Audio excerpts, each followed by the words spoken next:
This video is brought to you by Surfshark VPN. Stick around to learn more about how Surfshark lets you browse the web freely and securely. Plus, get 4 additional months for free when you sign up over at surfshark.com/skillup. Click below for that link or stick around to the end of the video to learn more. Gamers, man, we have got a lot to cover this week, so let's not waste any time. Here we go. Bioware. Last week, we covered what's been going down over there since the launch of Dragon Age the Veilguard. This year kicked off with the announcement that the game's director, Corinne Bush, was leaving the studio to pursue another opportunity. Just after that, EA provided their first guidance on how well Veilguard sold, and it was not well. EA announced that Veilguard had engaged just 1.5 million players since launch, and those aren't all sales, by the way, since that included people who played the game on EA's subscription service, some of whom may have been playing the 5-hour free trial offered on the service's lowest tier. So that's a pretty disastrous result for a major legacy franchise that was in various phases of development for nearly a decade, with the previous entry, Inquisition, winning multiple Game of the Year awards back in 2014. I mean, this is Bioware we're talking about here, one of the most storied developers of all time, and that sort of result is disappointing by most metrics. But for EA, they report that Veilguard fell short of their expectations by roughly 50%. That is not the kind of result that CEO Andy Wilson and his buddies are going to let slide, and so last week I wondered aloud if we might see some changes at Bioware as a result of all this. Sure enough, just yesterday, Bioware studio boss Gary McKay uploaded a very carefully worded blog post where he said that Bioware was now shifting its focus to the next Mass Effect game. Surprisingly, here's what he had to say about how Bioware were resourcing that project. Quote, "Given this stage of development, we don't require support from the full studio. We have incredible talent here at Bioware, and so we have worked diligently over the past few months to match many of our colleagues with other teams at EA that had open roles and that were a strong fit. Today's news will see Bioware become a more agile, focused studio that produces unforgettable RPGs. We appreciate your support as we build a new future for Bioware," end quote. So, quite a bit to read in between the lines in this one. Firstly, Bioware is being downsized. It was a studio that was managing multiple projects at once, and it's now most likely a studio that will shepherd one project at a time. That in itself is a bummer, as it's nice to imagine a Bioware that's keeping both Dragon Age and Mass Effect alive at the same time, or maybe Mass Effect plus a new IP. That appears to no longer be on the cards for Bioware, and it's clear that EA management are looking to de-risk their investment in Bioware as a studio. Secondly, this blog post makes clear that the next Mass Effect game is not ready for full production. Otherwise, those Dragon Age team members might have been able to jump straight over to that. This game was announced 4 years ago and it's still not ready to go into full production. I mean, it's not as bad as Todd Howard's legendary Elder Scrolls 6 logo reveal back in 2018, but it's up there. I also think this announcement indicates that the future of this Mass Effect project is anything but certain. If this game was entering full production, then its release would be basically guaranteed, but in this pre-production phase, anything can happen. EA management may not have faith in the vision that Bioware put forward, or maybe they don't have confidence in them to deliver, or maybe they'd rather put that development budget into one of their sports games instead. At that point, the next Mass Effect game won't get the budget and staff it needs, and it's lights out for Bioware. Finally, this blog post left something very important unsaid, and that's that Bioware is laying off staff members. This was implied by the wording of this post and also reported by IGN, who said, quote, "A smaller number of Dragon Age team members are also seeing their roles terminated and are being offered to apply to other roles within the company if they so choose," end quote. So, a downsized studio, layoffs buried under carefully crafted language, and a Mass Effect game that, despite being announced 4 years ago, still is not ready to enter full production. None of this gives me a lot of confidence in Bioware's future. I really hope they're able to navigate these difficult waters and make this Mass Effect game, but they are still very far from port, and the seas are very choppy indeed. Speaking of chop, literally and figuratively, Ubisoft. I don't need to recount all the challenges that publisher is currently staring down, and it's been clear for a long time now that even if Ubisoft has a tremendously successful 2025, there was still a very good chance that Ubisoft's management would be affecting some studio closures and headcount reductions. So it came as a little surprise when this week Ubisoft announced that they were laying off 185 people across their European studios, and they would close their Leamington-based studio entirely. Closure of Leamington is a real shame. This was the studio that used to be known as Freestyle Games, and they created DJ Hero, which was sick as hell, and kids these days will never know how good we had it back then. After DJ Hero died off, Freestyle were put to work supporting Call of Duty games, and then they also led the revival of Guitar Hero Live, which sucked because of the monetization model, but Freestyle can hardly be blamed for that. The studio was acquired by Ubisoft back in 2017, and since then has worked as a support studio on projects like Far Cry 5, Avatar, Skull and Bones, Star Wars Outlaws, and the Division games. A real shame to see this studio close after so many years. Ubisoft released a statement on the matter to Eurogamer that reads, quote, "As part of our ongoing efforts to prioritize projects and reduce costs that ensure long-term stability at Ubisoft, we have announced targeted restructurings at Ubisoft Dusseldorf, Ubisoft Stockholm, and Ubisoft Reflections, and the permanent closure of Ubisoft's Leamington site, end quote. 2025 is looking pretty sparse for Ubisoft, with the only heavy hitter confirmed being Assassin's Creed Shadows. That game just had a preview cycle, and while it was definitely net positive, with most outlets and content creators having good things to say about it, I wasn't personally feeling it, and a number of people that I watch weren't feeling it either, particularly Mr. Matty Plays and Jake Baldino. In fact, I spoke with Jake and Lucy about it at length on this week's episode of the Friends Per Second podcast.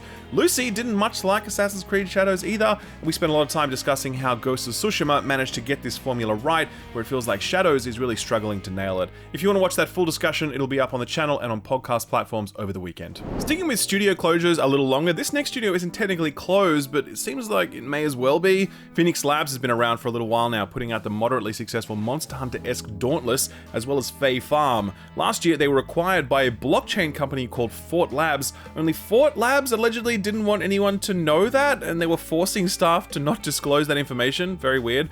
Anyway, fast forward to the end of last year, and Phoenix Lab rolled out an update for Dauntless that was just the worst. Like, one of the worst updates ever made to a live service game, cutting huge amounts of content, adding awful progression mechanics, and pissing off the core player base to the point where the game was pushed to overwhelmingly negative on Steam. That update seems to have been a bit of a Hail Mary for the studio, because this past week, Phoenix Labs put out a blog post announcing that they were laying off the majority of their staff. The statement says that Phoenix Labs will announce soon what that means for the future of Dauntless and Fae Farm, but if there's no one around to update and maintain these live service games, then that only leaves a few options. They could revert to a maintenance mode, keeping the servers on without providing any new updates or content. They could shut down the game entirely, and honestly, that's probably the most likely outcome. But I don't imagine that neither Dauntless nor Fae Farm are particularly valuable as IPs, so I think that's quite unlikely. Regardless, it's a real shame to see things end this way. Dauntless had a lot of promise as a free-to-play Monster Hunter alternative. It's a genre that could do with a bit of competition, as EA's Wild Hearts was a great example of the sort of new ideas you could inject into the formula. Obviously, that game had some serious technical issues, but that's besides the point. Either way, we'll report back on where things land with Dauntless and Fae Farm, but I wouldn't be betting on a happy ending for this one. Turning to PlayStation news now, and it seems as though Sony is doing some reshuffling at the top as fallout from their various live service disasters continues. Recall that during the reign of Jim Ryan, Sony announced that they had 12 live service projects in development, a pretty obscene number for any publisher, let alone one with so much tried and proven capability in making fantastic single-player games. That was a little while ago now, and since then Sony's plans have imploded rather spectacularly, with the cancellation of live service projects at various studios, including a live service Last of Us game at Naughty Dog, and a live service God of War game at Bluepoint. What the hell were they thinking with that one? Then of course there's Concord, and the less said about that one the better. Jim Ryan is no longer in the top job, but his partner in crime and all that stuff was Herman Hulst, formerly head of PlayStation's worldwide studios, before he was elevated to co-CEO of PlayStation, serving alongside one Hideaki Nishino. Sony announced that Hulst would remain focused on the game side of things, while Nishino would take the lead on platforms and ops. That power-sharing arrangement was announced mid-last year, and it was not positioned as a temporary solution. So it came as a big surprise when yesterday, Sony announced that Nishino would become the sole CEO of PlayStation, and that Herman Hulst would now report into him. To be clear, Hulst's responsibilities remain the same, but the change in hierarchy clearly gives the Japanese HQ more power than under the previous arrangement. Now obviously, we don't know exactly what led Sony to this decision, but it does make sense that if you lose hundreds of millions of dollars on live service bets, there's going to be some consequences for that. Now we're in a position where the majority of Sony's live service projects have been canned, with added scrutiny on the ones still in development, and the person who is leading the charge in all of that is no longer one of PlayStation's CEOs. Not for nothing, but in the corporate Game of Thrones, these sorts of subtle demotions often presage resignations, as executive careers are all about momentum, so it'll be interesting to see if Hulst stays in his position despite this very obvious setback.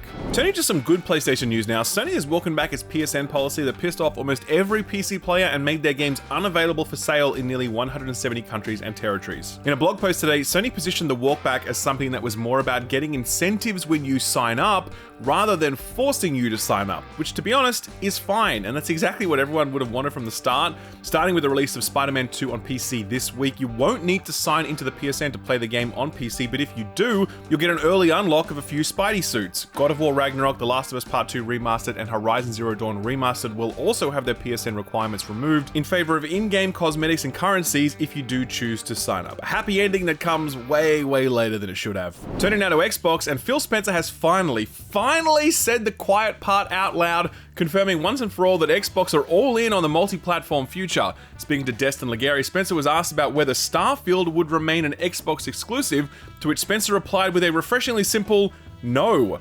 Thank you. Jesus, I feel like we've been wanting Phil to come clean about this for over a year now, so it's nice to finally have it all out in the open. Spencer filled on, quote, "There's no reason for me to put a ring fence around any game and say this game will not go to a place where it could find players, where it would have business success for us. Game Pass is an important component of playing the games on our platform, but to keep games off other platforms, we don't think that's not a path for us. It doesn't work for us," end quote.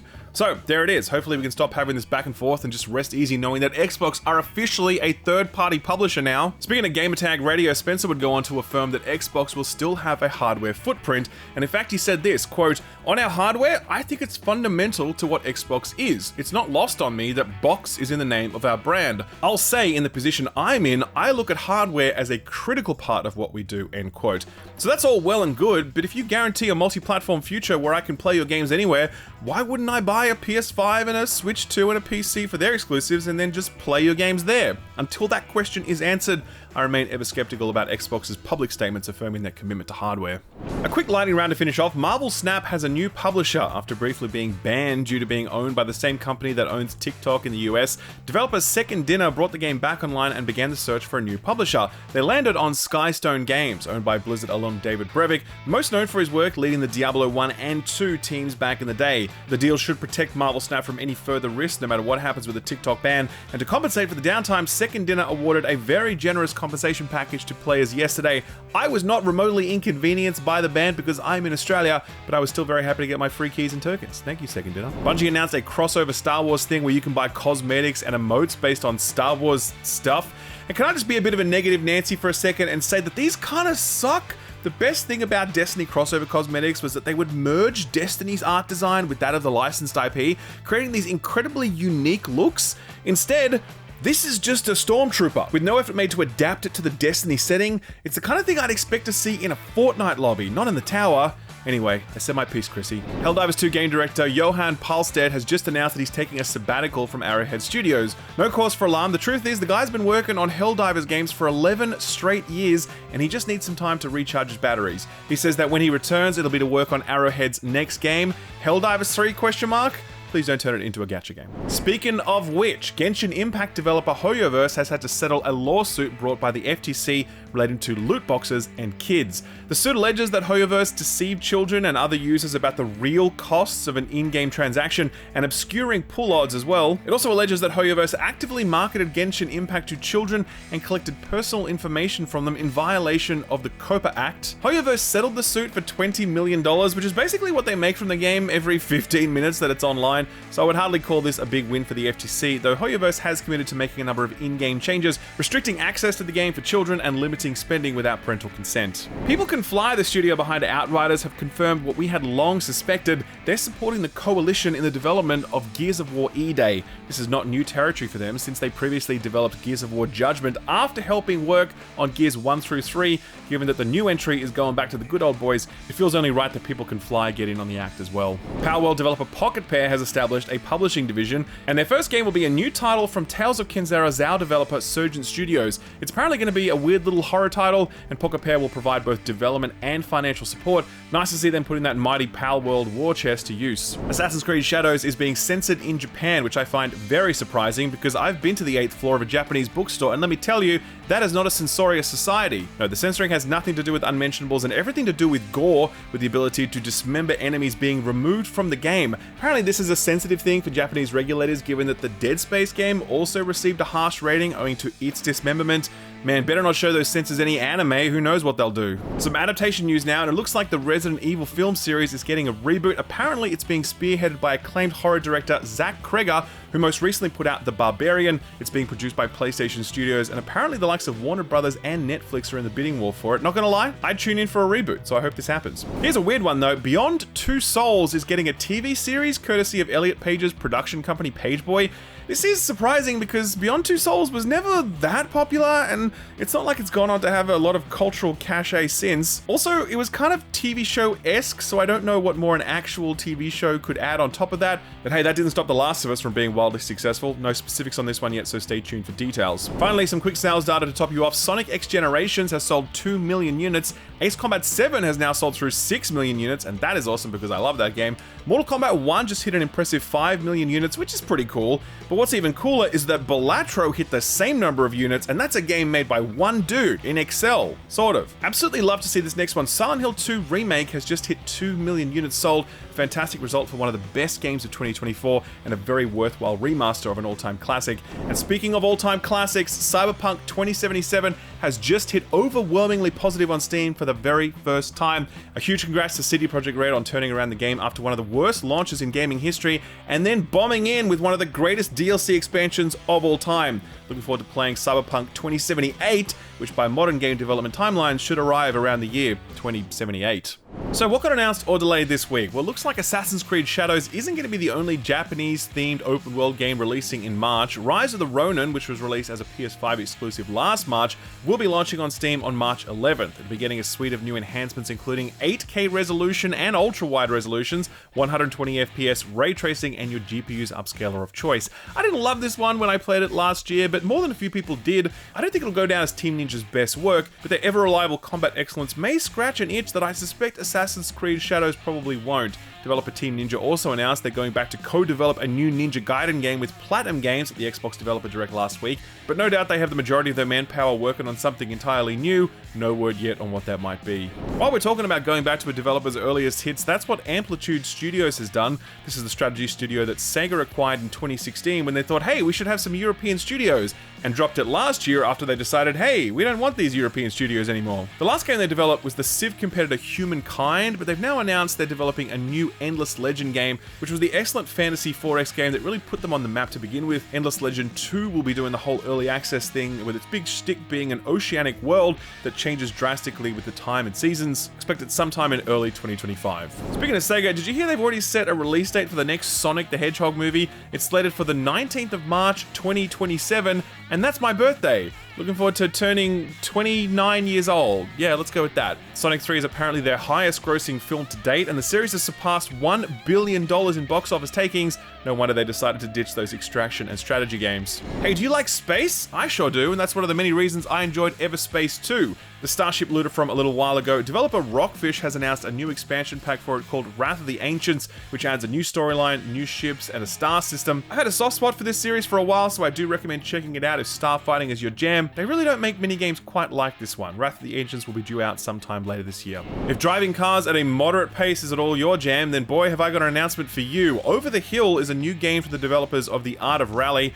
who also did other Zen driving games like Golden Lap and Absolute Drift. These folks love their cars and motorsports, and Over the Hill is their take on off-road exploration, set in the 1960s to 1980s. Expect more of their trademark gorgeous art direction, along with the challenges of navigating tricky terrain, dynamic weather, and camping. It'll have optional co-op play. It's due sometime in 2025. Just one delay announcement this week, and it's for the second part of Lost Records Bloom and Rage. This is the upcoming game from Don't Nod. Their last couple of games were Jusant and Banished as the Ghost of New Eden, but this one marks the studio's return to the narrative adventure game genre, which put them on the map in the first place. This was, after all, the studio that made the Life is Strange games. It's being released in 2 parts, and while the first part, called Bloom, is still due out on February 18th, they delayed the second part, Rage, to the 15th of April this year. A couple of cancellations now. Hey, remember when Bandai Namco released Unknown 9? No, I don't think you do. No one seems to. It was part of this big push to do more Western game development, and it was a transmedia project that included novels, comics, scripted podcasts, a live-action series,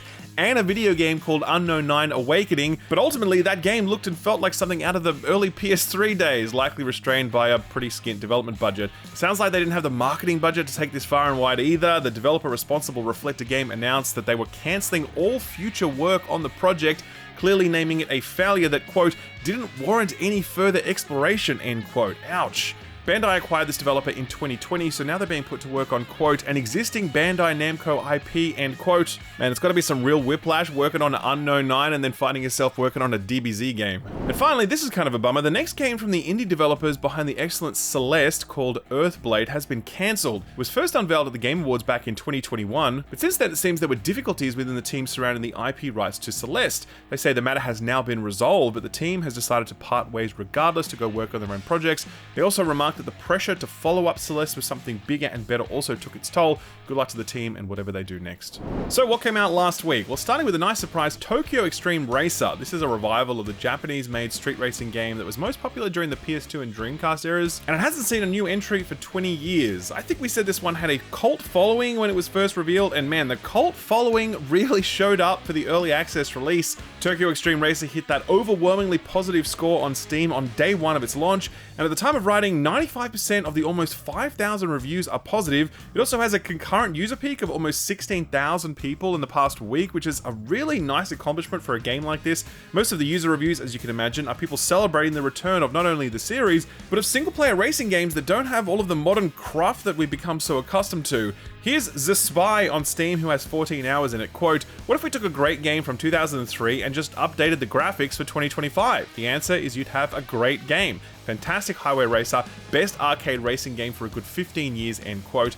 A bit more from Star Centurion on Steam, who has 33 hours in it. Quote, it's absolutely incredible what they've done here and it should be celebrated. We need more arcade races that forgo toxic modern gaming trends and just stick to what is fun. Because games are made to be fun, not to grind out a battle pass or be a retention statistic or how to grind the most money out of someone through loot boxes and MTX, end quote. Couldn't agree more. Looking forward to seeing how this one goes on its journey to the 1.0 release. Flipping a coin now to take a look at an early access launch that didn't go so well, the Quinfall. This was the very ambitious sounding MMORPG set in medieval times, and it landed at a mostly negative rating on Steam with 2,000 reviews at the time of writing. Server issues seem to be the overwhelming complaint, which is not out of the ordinary, and people aren't thrilled at the presence of a cash shop. Still, there is a hopeful slant to some of the reviews. I'm Somewhat Weird has 20 hours in the game, and they said, quote, I can see the vision, hope it comes true. It needs a lot of love though, end quote. Here's yet another early access launch from this week, Space Engineers 2. This is the follow-up to the very popular sandbox builder, and it's landed somewhere in the mostly positive rating with 547 reviews counted. The main story here is that the early access launch of this one is simply the debut of the new building systems for the upcoming game, and the developer has clearly been upfront about what to expect from it in the early access window. It seems that's gone over well with the community who are aware of its limited content, but are throwing up lots of thumbs up regardless. Here's Splitsy on Steam, who has clocked 26 hours in it. Quote, if you're a builder who wants to make some cool spaceships and get some very pretty screenshots of them, the initial launch will give you some very nice tools to play with. If you're someone who only plays survival and struggles to find much to do without some external pressure, wait, keep watching the development, and once it's got the stuff you need, have another look then, end quote. Now let's talk about Star Wars Episode 1 Jedi Power Battles, which released on all consoles and PC last week. We said that Aspire sure was scraping the bottom of the barrel as they announced this one, and yeah, it seems like the rose-tinted glasses can only go so far. It's currently sitting at a weak 56 on OpenCritic. Here's Checkpoint Gaming, who gave it one of the harshest reviews at 3.5 out of 10. Quote, while some technical updates like faster load times are nice, the Force is not strong with its outdated mechanics, frustrating platforming, and missed opportunities to fix core issues.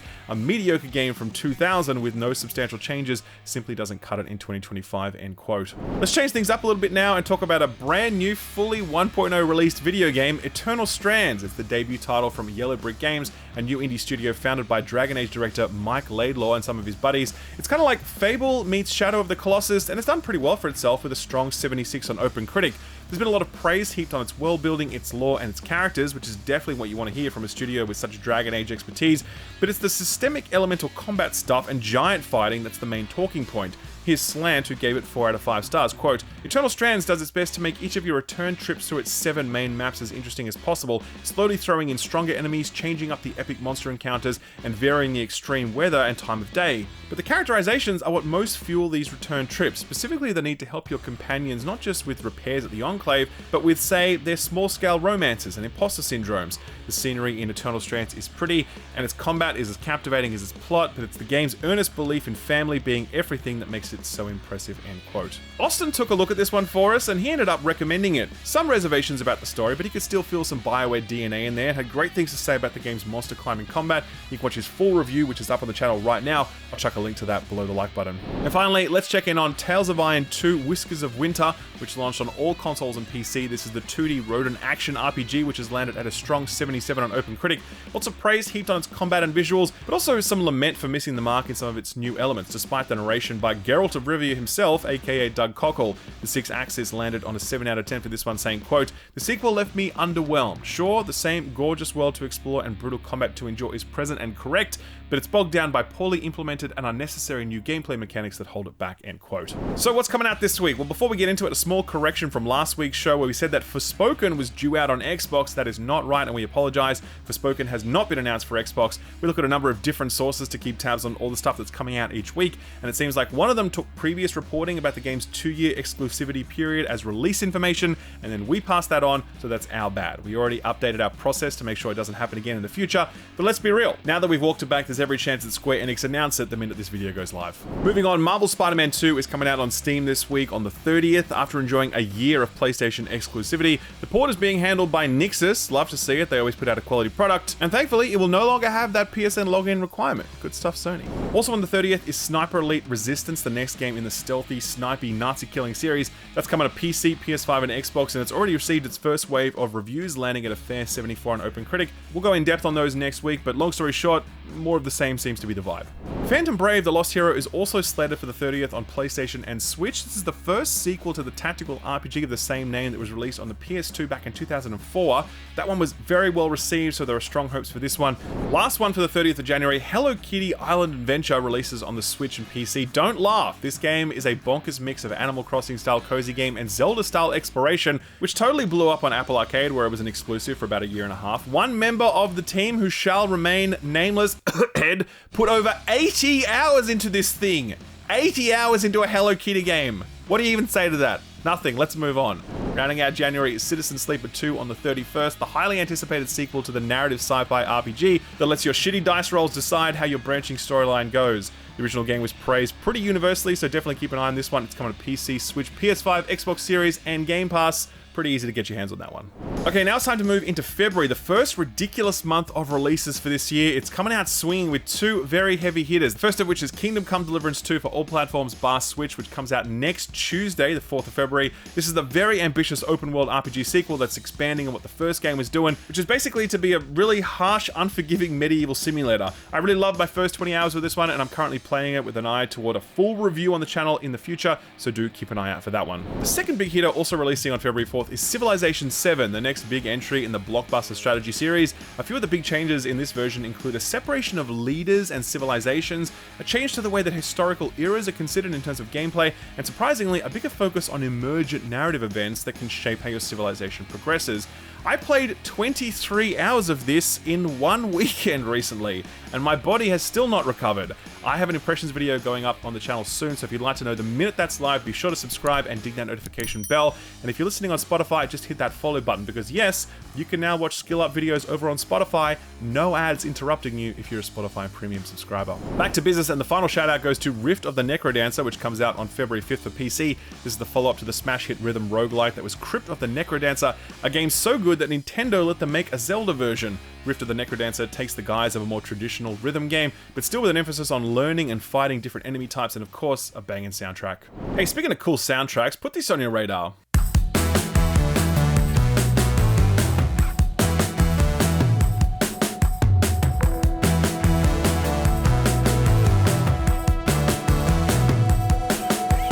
This is Keep Driving, a management RPG in the style of Oregon Trail, which takes place in the early 2000s as you're driving your first shitty car across the country to get to a music festival.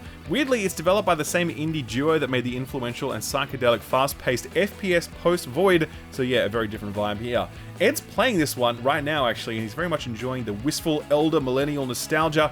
The focus here is squarely on that no-responsibilities road trip atmosphere, where you're mapping your routes, dealing with traffic problems through turn-based battles, sort of, managing your luggage, vehicle, and personal fatigue, all while enjoying the 2000s indie rock nostalgia that makes you wish you were still living in an era where every video game didn't have a battle pass. This one comes out on February 6th for PC, and there's a free demo available as well. If you like the look of Keep Driving, you can follow a link to it over on our Steam Curator page, which also has links to all of the other Put This on Your Radar stuff we've recently covered. I'll leave a link to all of that below the like button. Sort of free stuff time now, and on the Epic Games Store, they're still giving away Behind the Frame, that charming game about being an artist. It'll be replaced this week by Undying, which is a procedural zombie survival roguelike game with an emotional twist. You play as a mother whose days are numbered and needs to spend her last days teaching her son how to survive. That's pretty grim. This one came out a few years ago and has a mostly positive rating on Steam. Nintendo added 3 more SNES games to the Nintendo Switch Online service last week, and then niche picks. There's the puzzle platformer Sute Hakun, which has never been released outside of Japan and is only in Japanese, Super Ninja Point, which is a bit of an old school action RPG, and Fatal Fury 2, which is of course one of the early entries in SNK's fighting game series. They've got a new one coming out in April. And finally, just a few freebies over on Prime Gaming this week. There are Epic Games store codes for 2D Souls like Ender Lilies, which actually just got a sequel this past week, as well as the classic challenging platformer Super Meat Boy Forever, and there's also a GOG code for Blood West, the stealthy western FPS from New Blood, which is well worth picking up. Our feel-good story for the week is of the genuine heartfelt variety, and it has to do with something that matters more and more each year: game preservation. We all know that physical game sales continue to decline, and that even digital sales can't be relied upon given things like DRM and always online service infrastructure. Enter the CD Projekt Red-owned Good Old Games, who for years now have campaigned to ensure that game preservation remains front and center in the conversation, staking their entire business model on a DRM-free approach that lets you own your games. Well, just this week they announced one of their best initiatives yet: Dino Crisis 1 and 2 ported to modern hardware. That's actually true, by the way. They did do that, but that's not what I'm here to talk about. What I'm actually here to talk about is their new GOG Dream List, which is basically a giant old games popularity contest that they're hosting. The way it works is that you log in and you can vote on which games you'd like to see GOG preserve by way of their special program that updates old games to make them playable on modern hardware. This is feel good for me because cruising down this list, I'm just seeing banger after banger.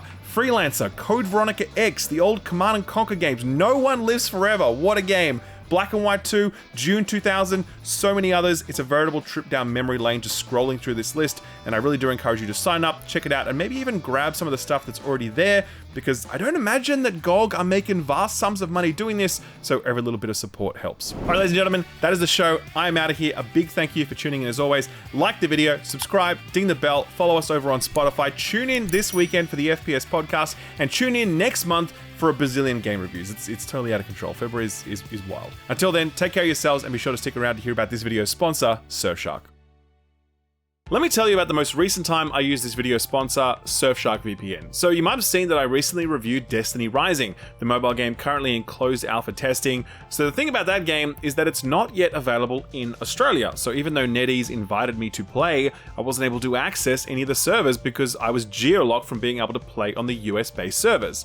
Well, not if Surfshark has anything to say about it. Surfshark has a fantastic, absolutely seamless and super user-friendly mobile app, so all I had to do was boot it up, select a US server, connect to it, and in seconds, that geo wall evaporated, and I was able to connect to Destiny Rising without any problems at all. That is how quick, easy, and seamless it is to use Surfshark, and I use it so often at this point because the net is getting more and more carved up by all these geo-locks. Like, I was just in the States and I wanted to connect to an Australian-based streaming platform called Binge so I could watch The Sopranos for like the 80th time, but because I was in the US, the app wouldn't let me connect. So again, on my iPad, I just booted up Surfshark, connected to an Australian server node, and boom, gabagool all night long. There's also the security angle too, since Surfshark VPN encrypts your data, making it safer to browse the internet. Surfshark even offers a complete security package, including stuff like antivirus and anti-malware tools, real-time reports if a company that has some of your personal data gets hacked, and even a masked email generator that lets you create dummy emails when you want to sign up to something without having to hand over your actual email address. And yeah, there is also the online shopping angle, where access to regional pricing can get you some tidy discounts